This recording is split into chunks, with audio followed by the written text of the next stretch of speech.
Wow, pare! Gigil talaga ako sa makapanginig laman.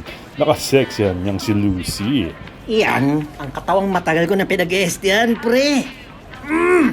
Di ba rin ang mamatay ako sa sarap, pare? Basta't matikman ko lang yung kagandahan yan. Pare, nag-iisa daw yan sa malaking mansion. Yung bodyguard na lang na pangit at katulong ang kasama niyan sa bahay. Sa inyo, pre.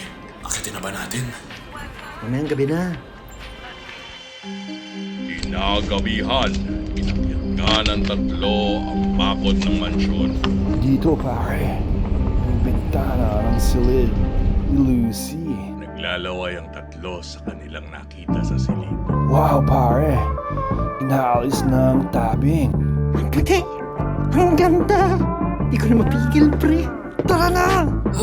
Hindi para sa inyo. Maganda yan.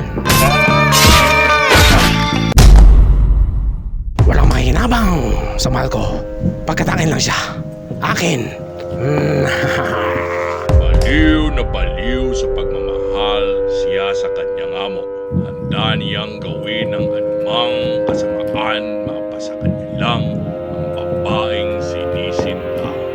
Ngunit tila maraming naghahangad sa kagandahan ni Lucy. Hindi siya mapapasa inyo. Akin siya. Akin. Gabi kaining ni Lucy ang dalawang lalaki sa kanyang silid. Hindi maaari ito. Akin lamang siya. Akin.